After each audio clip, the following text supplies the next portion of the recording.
Good afternoon, everyone. My name is Courtney Doggart, and I'm the president of Network 2020. And we are honored today to welcome back to Network 2020 Professor Joseph Nye for a talk about power in today's unsteady world. Before I introduce Dr. Nye, I wanted to say a few words about Network 2020. We are a New York City-based nonprofit, and we provide a platform for nuanced conversations about global affairs. We really strive to bring leading thinkers and doers in the global affairs space to our audiences who are both online and in person, all of whom are really leaders in their own right, in their own field, and they're striving to be informed citizens. So we thank everyone today who is taking the time out of their very busy day to listen to this conversation. And now to introduce our guest speaker, who I think in many ways needs very little introduction. If you've heard the term soft power, you have likely heard of Professor Joseph Nye. His storied career weaves through academia and the U.S. government, and he is one of the most important foreign policy thinkers of our time, drawing on his experience in government and using the freedom of academia to wrestle with questions about geopolitical power. His most recent book, A Life in the American Century, chronicles his life and work against the backdrop of the decades of power that the U.S. was fortunate to have in the post-World War II years, taking us through his work on nonproliferation and his coining of the term soft power and beyond. And as I learned as well, there's some good anecdotes in here, he is also a prize-winning vegetable farmer. Professor Nye, it is such an honor to have you with us here today. The pleasure is mine. So just to start off with an easy question. You've been a prolific chronicler of the sources of geopolitical power over the decades, focusing on the interplay of traditional forms of power like economic and military, as well as soft power. And you also understand the complicating dynamics, such as the power of multinationals and other non-state actors like terrorist organizations, as well as the impact of trends like globalization and advances in technology and information. So when you're looking at all of these different levels and layers and looking at that arc of geopolitical power, what stands out to you about where the current moment falls? Well, in terms of understanding what we mean by power, it's the ability to affect others to get what you want. And you can do that three ways. You can do it with coercion, you can do it with payment, and you can do it with attraction. And that's basically three dimensions of power. Soft power, which is the ability to get what you want through attraction, is a complement, not necessarily an alternative to hard power. But when you can have all three put together, you're likely to do better. If you look back at the Cold War period, the United States had a good deal of soft power. The saying goes that Europe was divided into two empires, Soviet Empire and American Empire, but the difference was the American Empire was an empire by invitation. The Europeans were attracted to us. They wanted us there. That meant that we didn't have to do things like the Soviets did to Hungary in 1956 or Czechoslovakia in 1968. But we also made some mistakes. The Vietnam War was one. We lost a lot of soft power at that time. The Iraq War was another. So American soft power goes up and down more so than its hard economic and military power. And I would say today we're going through a down period. When you declare America first and you start berating your allies or friendly countries, you reduce trust and you reduce attraction. So as we look back, American power has been quite impressive militarily and economically, but the soft power component has been cyclical. And I think we're now on the edge of a downturn in the cycle. Right. Thank you for that. Speaking of where we are today, I'd be curious to get your thoughts on the closure, the U.S. recent closure of USAID. The majority of grants have been terminated, and this assistance agency worked in over 100 countries. Now, I'd be curious, one, to hear from you. Was that a form of soft power, or was USAID something else? And if so, how big of an impact do you think this curtailment will have on U.S. soft power? Well, AID, and particularly humanitarian assistance, does produce a good deal of attraction when you get the medicines that say gift to the American people, or the bag of flour that says gift to the American people. That helps. And ironically, we spend very little on it, something in the range of $50 billion as compared to over 800 billion for our Pentagon hard power. On the other hand, it's at least with half the population, aid has never been very popular, and it's an easy target. And so essentially, when Elon Musk said he was going to feed the AID agency into the wood chipper, there were enough people who supported that he was able to get away with it. But I do think it's cost us. I mean, I think all those people who were influenced by those bags of grain or the bad medicines that said gift of the U.S. people now don't have that positive attraction. Thank you. I'd like to just stay on this for a little bit, because we had a bit of a spirited discussion in my grad school WhatsApp group. I went to a public policy school, so many people were notably in that field, but there were some detractors, students who had been, or alumni who were from developing countries, and saw USAID not as a force for good, but as something that could sometimes undermine institutions. And so I'm curious just to understand your take on the flip side of the coin, and sort of how, is there a downside to what we perceive as this soft power? Well, there's a downside to foreign aid, in the sense that if it uh, tries to substitute for domestic institutions rather than build those institutions, and if it develops a dependency rather than independence of entrepreneurs in the country, then aid has a negative side. So I think that may explain why some of your friends or colleagues were skeptical. But on the other hand, there are large portions of aid, such as humanitarian assistance, medical assistance, or President Bush's PEPFAR, which was to reduce HIV/AIDS in Africa, which are it's hard to be against them. So I think you can criticize AID, the agency, in terms of some of its programs, but the idea of abolishing it is a little bit like amputation because you have a sore toe. Thank you. I'd like to turn now to the role of multinational companies and other businesses, and where they fall in the spectrum of power. And from your perspective, what is the role of American businesses in this whole power dynamic? Well, businesses play a very important role. I mean, in terms of economic power, the success of American business is extremely important in terms of our hard power. Um, but businesses also play a role in soft power. I mean, where an American brand is popular, it tends to lead to a more positive attitude toward the United States. So, the joke that Coca-Cola is an international source of soft power. Yes, it's a global brand, but it's still identified with the United States.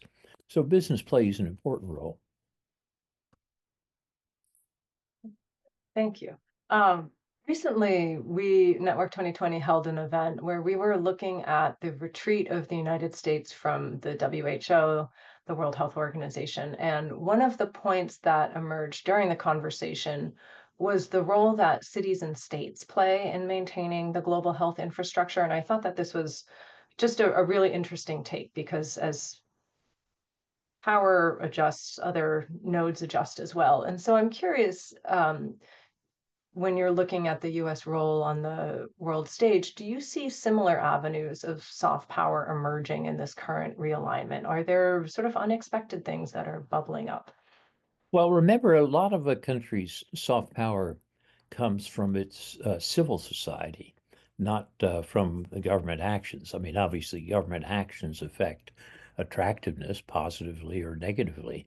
But the fact that there are an awful lot of foreign students or moviegoers who want to watch Hollywood movies or attend American universities or benefit from American foundations, that's a great source of soft power.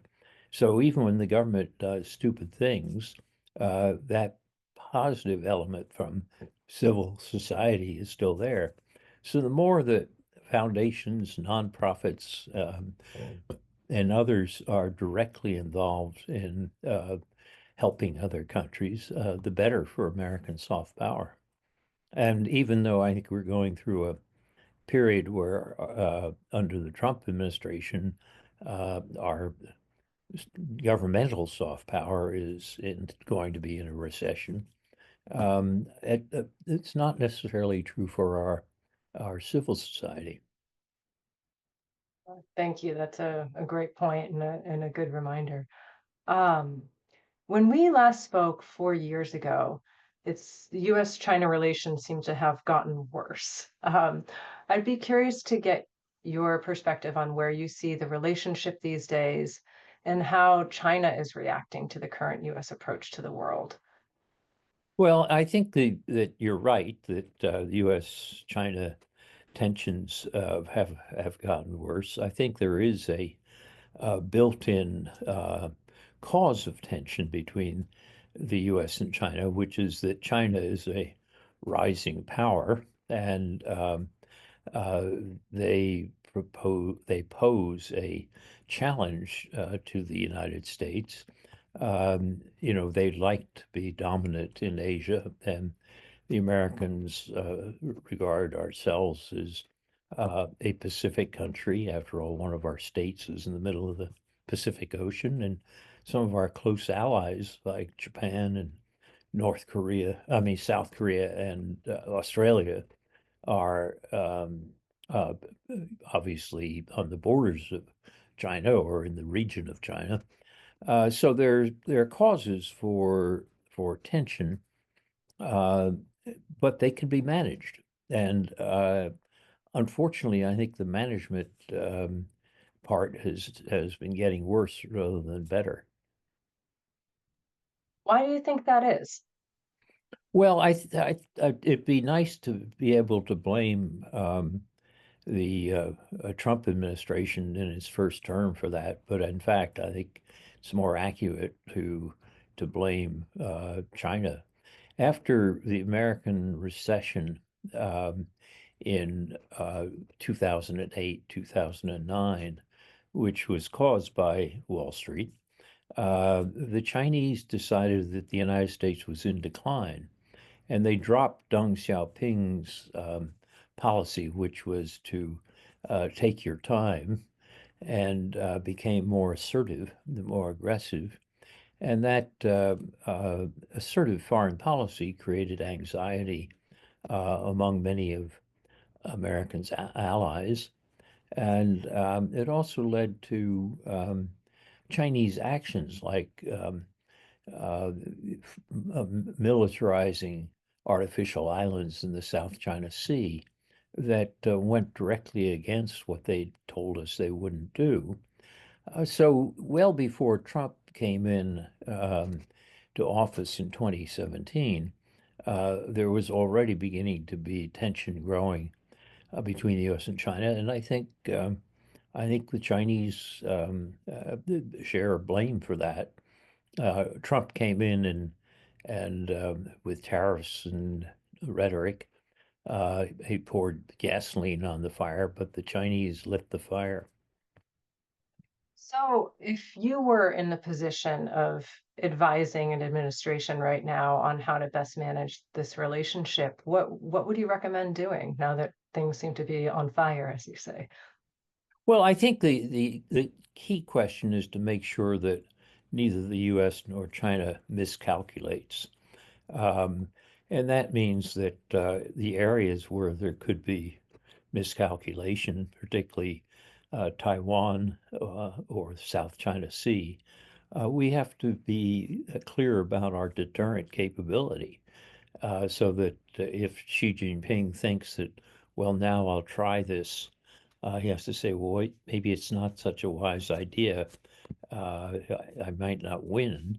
So having military preparedness and having allies such as we have with Japan, South Korea, and Australia, and also beginning to improve our relations with India, which has its own problems with China. These are the elements of a successful policy. And then in addition to that, you can keep high-level contacts with the Chinese about regulating particular problems so that they don't spin out of control. But I think it's going to be a period where there will be tensions, and the key question is how do you manage those tensions? Thank you. I've heard it said from some people that Trump's vision of the world order may be one in which there's sort of a U.S. leadership within its own domain, China within its own domain, and then Russia within its. What do you make of this assessment? Well, nobody quite knows what's in Trump's mind. Maybe not even Trump. He's not a real strategist, but he is someone who judges the world by personal reactions and to his own ego. And I think he thinks of himself as a great deal maker. And he thinks that, well, with authoritarians like Putin and Xi Jinping, he can come to terms and do deals. And that will be stabilizing. The problem is what happens to third parties when those deals are done? What happens to Ukraine and Europe? What happens to our alliance with NATO? And in Asia, what happens to Taiwan or the Philippines if a deal is done? So the question of whether Trump has a vision of a long-term strategy as opposed to a inclination based on his background in New York real estate and his personal narcissism, it's hard to detect because it goes up and down. And I think we'll just have to wait and see how it plays out. Thanks. Related to this idea of Trump being able to cut deals with figures like Putin, I'd like to turn to arms control. You were very instrumental in the early days of nonproliferation diplomacy, I think taking an approach that employed a lot of diplomatic finesse to put the brakes on the drive toward nuclear arms. So, what is your take on the current approach to diplomacy in that realm, given the threats globally and within the arms control space? Do you think that this approach, such as opening talks with Putin, which, as you know, US Russia relations have been not the most talkative, communicative recently, does that increase the likelihood of critical arms control treaties, particularly with New START set to expire in less than a year? Well, I think the Trump's opening to Putin may actually help to get a renewal of the bilateral arms control treaty that's called New START, which expires in 26. That would be on the plus side. On the negative side, I think the fear of allies that they're going to be sold out by the Trump administration leads them to feel that they can't count on the American nuclear umbrella for protection and may need to have nuclear capacity themselves. It's interesting, if you go back to the 1960s, John F. Kennedy thought there would be 25 countries with nuclear weapons by the 1970s. If you look at the number of countries today, it's 9, which is not great, but it's a lot better than 25. And what's interesting is that it's held relatively stable for the last decade. The worry that people have now is that if you look at the feelings in Europe that Trump is not going to come to the defense of NATO, that Ukraine gave up its nuclear weapons after the U.S., Britain, and Russia promised that they would defend Ukraine at the Budapest Memorandum. And obviously, that has been violated. And the feeling that Trump is taking Putin's side in the negotiations on Ukraine, where he's given away Ukraine's bargaining points even before the negotiations start. That's led to calls in countries like Poland for thinking about developing nuclear weapons. And in Germany, there's also discussion, which would have been unthinkable a few years ago. And similarly, in East Asia, the South Koreans are beginning to worry about the credibility of the U.S. nuclear guarantee. And there's a fair amount of discussion in South Korea about developing their own nuclear weapon. So I think on the nonproliferation side, the Trump policies have weakened nonproliferation, but on the bilateral arms control, they might actually be able to renew the New START treaty. Thank you. Just for those who are listening, if you have a question and would like to ask it, please feel free to put it in the Q&A box. I'll try to get in another question or two before turning over to the Q&A box. Just a question now. You've remarked on the cyclical nature of soft power and the role of trust. Could you expand on that a little bit, and the ways in which current U.S. policy is impacting trust in particular, and then what it might take for the U.S. to regain its soft power? Well, on the trust element, when if you look at Europe and NATO, NATO is the rare case of a successful military alliance that has lasted for over 7 decades. And that's because the Europeans trusted the Americans to live up to their promises. When Trump says publicly that if countries don't spend enough on defense, then the Russians can do whatever the hell they want to, that begins to make people in Europe think, are we going to hold on to our promises? But even more important, when we basically threatened Denmark over the question of Greenland, or when we talk about Ukraine having to make concessions to Russia, then other European countries say, can we trust the Americans? So in that sense, I think that the administration's actions have indeed eroded trust, and trust is hard to regain. I mean, you can say to Europeans, we'll hold on by 2029, we'll be back with a full backing for Article 5, which is the mutual security guarantee in NATO. And the Europeans say, yeah, but how do I know that then after that you won't elect somebody else who will change their mind, as we've seen in 2016 and 2024? It's hard to regain that trust. It's true, and it's friends and foes alike. I listened this morning to Iran saying that they wouldn't want to talk to Trump again based on the fact that he pulled out of the JCPOA. And so when we're doing that to friends, let alone foes, it's an interesting world. Just one more question that I'd like to get in on the role of sanctions too, and how in recent conflicts, the U.S. has relied heavily on sanctions, often in concert with allies, to use economic power as a tool of achieving policy objectives. Where do you see the use of sanctions in the power dynamic headed, just based on the heavy use that it seems that we've had recently?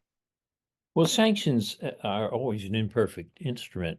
We tend to use them because they fill a middle ground between verbal admonishments, which don't do much good, and military action, which may be too expensive or counterproductive. So putting on economic sanctions is a middle ground, if you want. It's very tempting for politicians. On the other hand, they work differently under different circumstances. There was a study done at the Peterson Institute for International Economics of the effectiveness of sanctions over the decades, and they work about a third of the time. And they may work in the short run, but then in the long term, the target of the sanctions learns how to evade them or escape them. So sanctions are a mixed bag uh, because of filling this middle ground between admonishment and military use. You're going to see them, and often, but calculating them under what conditions are they likely to be effective and how long will they be effective, it takes a lot more sophistication than we sometimes see when we're just trying to fill a domestic political need to say we're doing something. Great point. I'd like to turn now to our Q&A box, and again, if you have any questions, please feel free to put it in the Q&A box, and I'll try to get to as many as I can. So we have one here, and the questioner writes that in your article, "Is this the end of soft power?" in last weekend's Financial Times, Professor Nye referred to the rise of, quote, open quote, the rise of human rights after the Second World War, including the 1948 Universal Declaration of Human Rights, was a reaction to the horrors of genocide, end quote. What role do you think universities can play in diffusing tensions on campuses and in civil society at large? Well, I think our major role in universities is teaching and research and advancing knowledge. So I don't think the idea of universities taking political stands on every international issue is wise. In that sense, I subscribe to the so-called Chicago principles, which is the universities as institutions should only take stands on issues that affect their core mission of teaching and research, which means that we don't have a position on the Ukraine war, even if people have personal positions, the university should not be expressing it. On the other hand, we want our professors and students to express their views on issues, and we want differences of view to be encouraged so that we get full airing and contestation over these issues. So right now, I think what you've seen is that universities are drawing back, particularly after the Gaza war and the Israel-Palestine demonstrations that disrupted a number of campuses. I think you're seeing universities as institutions invoking the Chicago principles, but they have to find ways to make sure that you can have different disagreements on the way, say, the war is conducted in Gaza.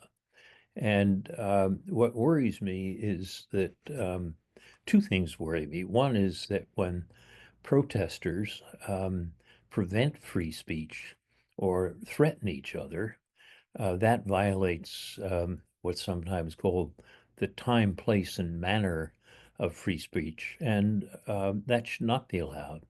On the other hand, when you punish somebody for expressing an opinion that's unpopular, that begins to chill free speech and chill academic discourse. So steering away or steering a middle way um, between those problems um, is a tough job for university administrators, but at least it gives you a sense of direction of how it should be handled. Thank you. In a way, almost related to that, we have a question about whether the U.S. should be concerned about China's use of soft power. This person is asking, particularly in Africa, with Confucius Institutes workshops and scholarships for studying China. So they're concerned about the Africa piece, but I'd love to just broaden that out too and understand your take on the Confucius Institutes, which I think are largely now no longer in the U.S. And so how does that play into variety of viewpoints in China's soft power? Well, on Confucius Institutes as such, they're designed to support teaching of Chinese culture and language. And if they do that openly and honestly, there's nothing to fear. The problem is that they'll be distorted. And for example, you can't invite a Tibetan to university because the Confucius Institute director opposes it or something. So that's one problem. But the Chinese have a problem with their not just the Confucius Institutes, but with their soft power generally. There are two problems. One is they have conflicts with many of their neighbors. So if you have Chinese soldiers killing Indian soldiers on the Himalayan border, which has happened, a Confucius Institute in New Delhi doesn't do much good in making China attractive. The other problem China has is that um, insists on tight party control of civil society. And going back to what I said a few minutes ago, if a lot of a country's soft power comes from its civil society, the more you censor and restrain your civil society, the less soft power it will produce. So China develops a brilliant artist like Ai Weiwei, and he winds up either in jail or in exile. Well, that's not the way to increase your soft power. As for how China compares to the U.S. on soft power, the Pew Foundation, Pew Charitable Trust, did a survey of 23 countries in 2023, and they found that more countries, the U.S. was more attractive than China, but the one continent where it was close to being a tie was in Africa. Then I'm going to skip ahead to this question because I think it plays well nicely after this. And the question is, given the evolving nature of international power dynamics and the increasing influence of China's strategic investments through initiatives like the Belt and Road, how can the U.S. recalibrate its soft power strategy to maintain its global standing? Well, I think we should be aware of the fact that we have still a good deal of soft power, which comes from the nature of our society, and we should avoid either curtailing that or turning it into propaganda. If the U.S. information Voice of America becomes a propaganda instrument rather than a presenter of news that's objective and can be self-critical, then we give up the soft power that comes from the credibility of the Voice of America. And apparently there's some dangers that we're moving in that direction. Um, if you look at the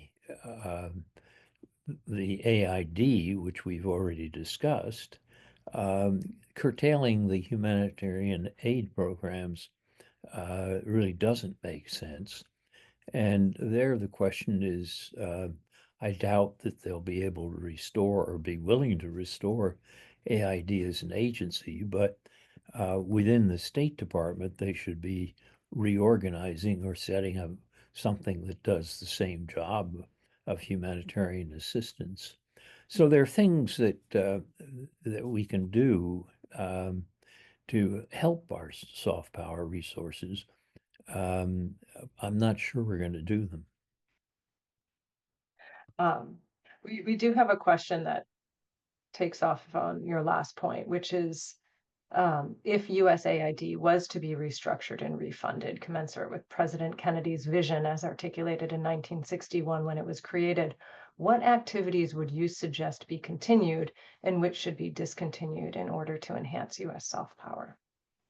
Well, I think the activities that rest on or heavily on humanitarian assistance not only are self-evidently helpful, but they also probably do the most for attractiveness. I mean, the Belt and Road Initiative is focused on infrastructure, building roads and airports and so forth.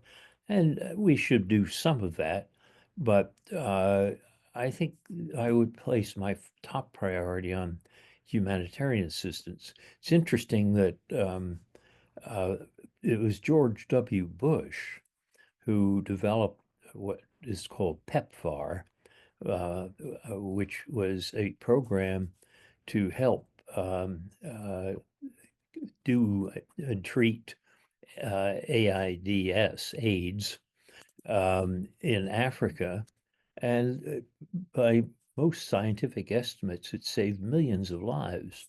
And so my priority, if we were to restore aid as an institution or to have its function filled by some other institution within the State Department, I would start with the humanitarian end. Thank you. And what are your views, this questioner writes, on the global public good agenda at this particular juncture, when there is a challenge at the multilateral level to work collectively to provide these necessary and underprovided goods, and which institutions or countries can play a more active role in advancing this agenda when we witness a U.S. redefinition of its engagement at the multilateral level? Well, I think there are two clear examples of global public goods. One is preventing damage from global warming, climate change, and the other is preventing damage from pandemics, which we know are going to happen again. And, you know, we saw over 1 million Americans killed by COVID and over 1 million Chinese killed by COVID, and the same thing for many other countries. And we know that epidemiologists tell us that that's not the last epidemic.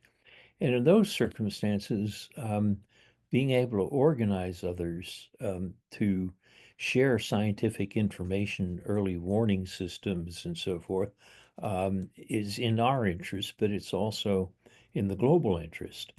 And that's why I think that President Trump's withdrawal from the World Health Organization is a mistake. There are lots of ways to criticize the WHO, and it's not perfect by any means, but that's not a good reason to withdraw. It's a reason to reform.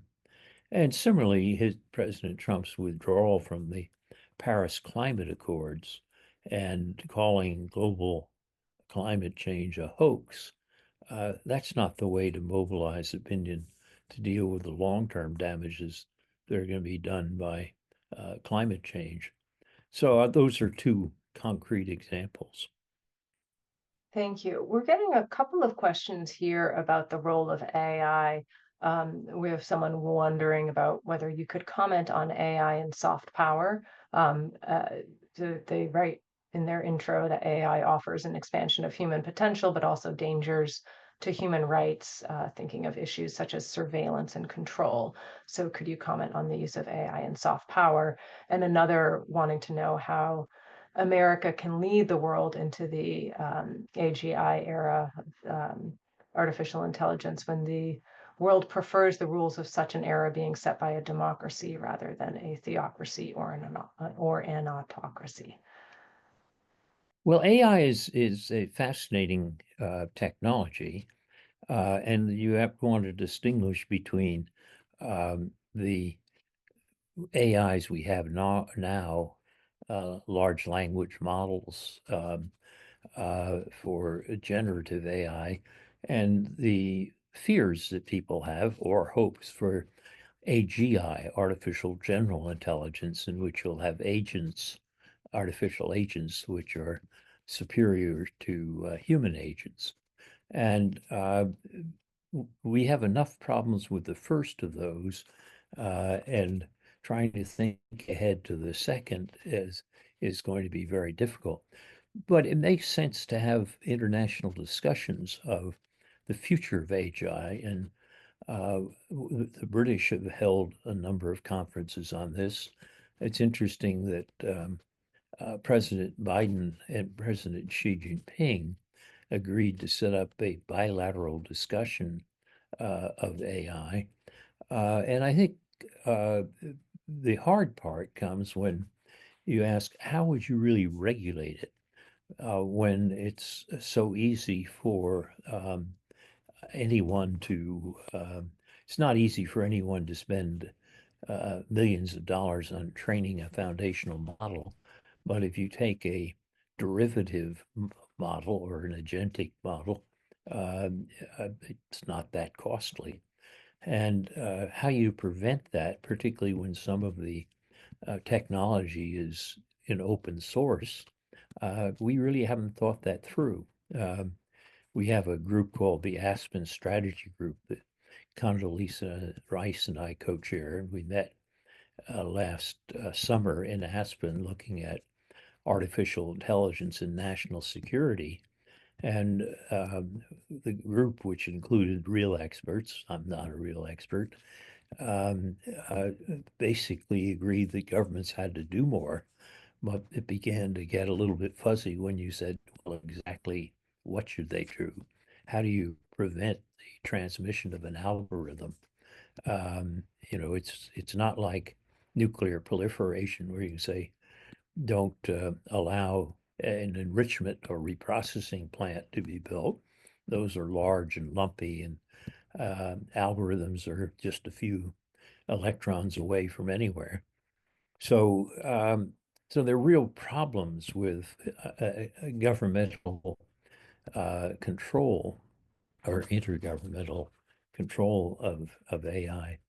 Going back to generative AI and the types of models we have now, what's interesting is that AI can help or hurt some of the problems that we are seeing with communication in the security area. And the big change here was the World Wide Web and the development of social media at the beginning of this century, which have allowed everybody to be their own newspaper publisher, and which can be done basically instantaneously at very low costs and no editing, no quality control.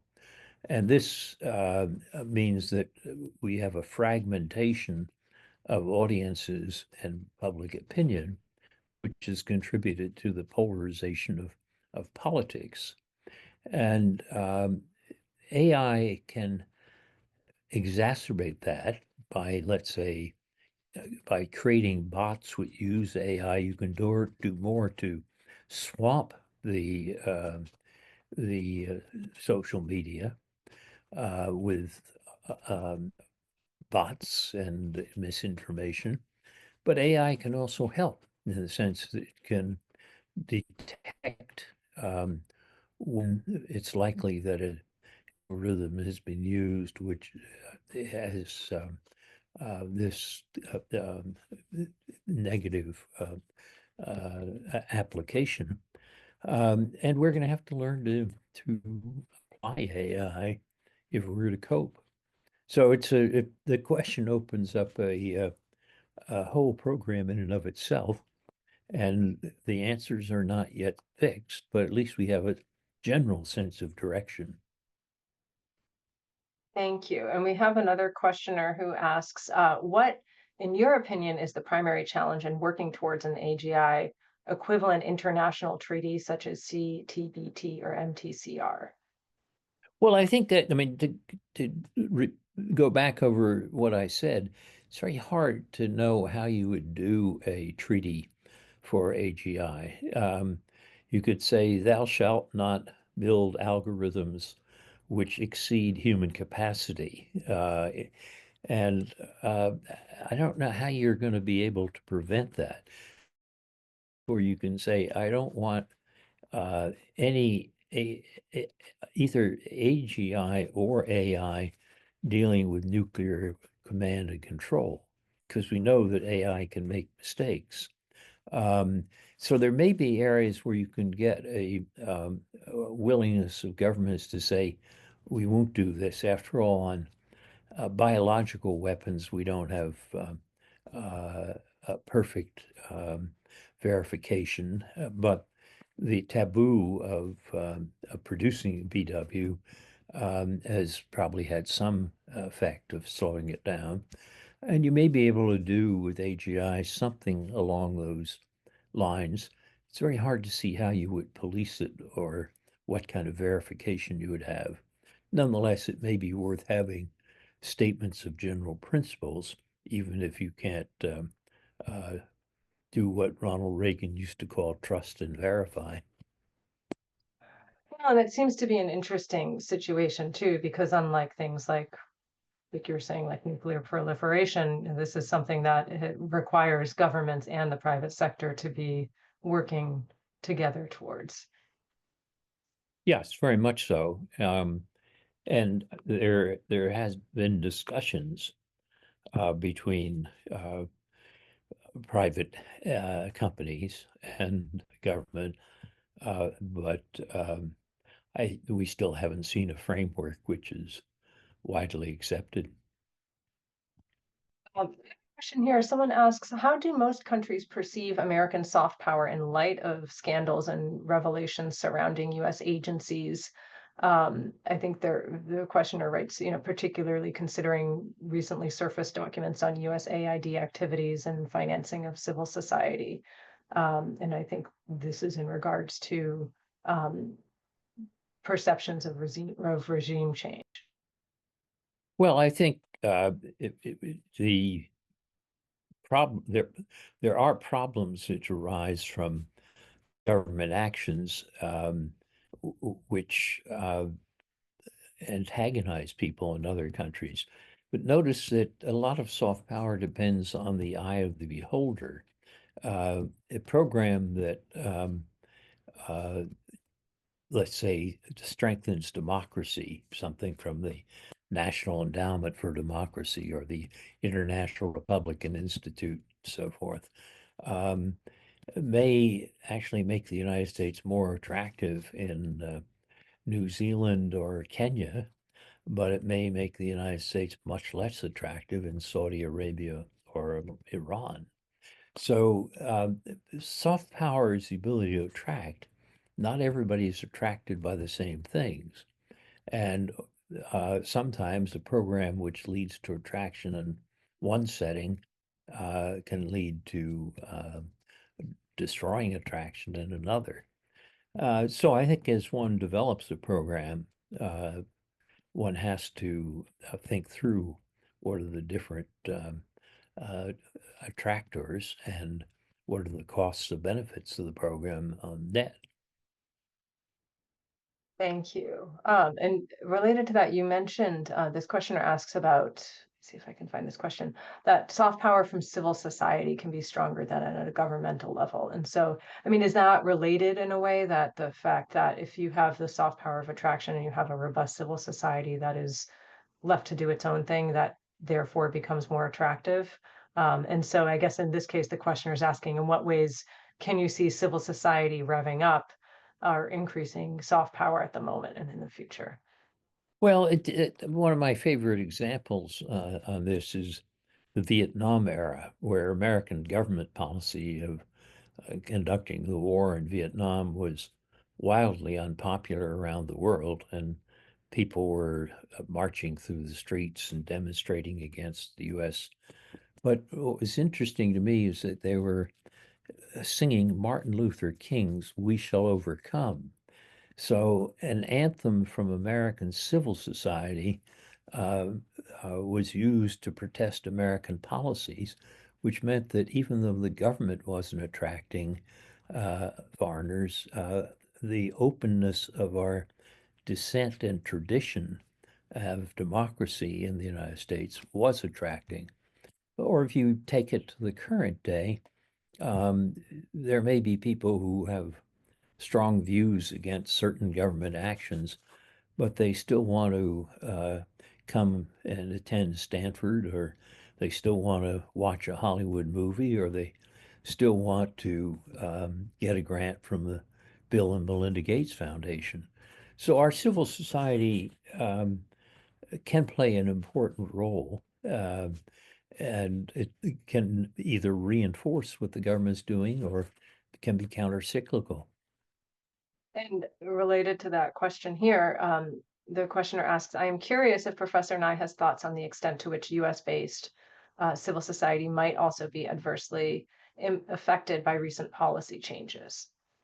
Well, I think there is a danger there. In other words, when you see the Trump administration using government grants and contracts to close down things they don't agree with, or to curtail or chill free speech, uh, first of all, those programs uh, don't go ahead. But secondly, it has a chilling effect on free speech, and that reduces the attractiveness that we have to foreigners because of our openness.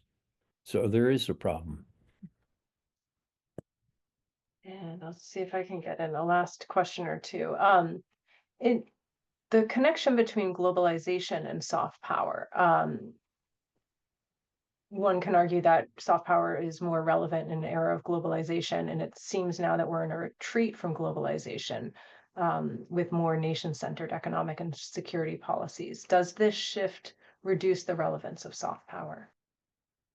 Well, I don't think we are retreating from globalization. I think if globalization is defined as interdependence at intercontinental levels, there's some retreat on economic globalization, but there's no retreat, alas, on climate globalization. There's no retreat on pandemic globalization. So we have to distinguish between different types of globalization. Some of them are good, some of them are bad. Um, and but you still, even if tariffs cut down somewhat on economic globalization, we're still going to have these other dimensions which are going to require collective action because they are collective public goods problems. And so I think there'll still be a need for soft power. If you're trying to attract others to work with you on dealing with climate change, for example, um, having soft power uh, helps. And withdrawing from the Paris Climate Accord reduces your soft power. So my big takeaway from this conversation is that we need more open civil society, philanthropy, entertainment. All of that is what will really keep US soft power as one of its strands of overall power. Well, I think our openness, including self-criticism, is a source of attraction.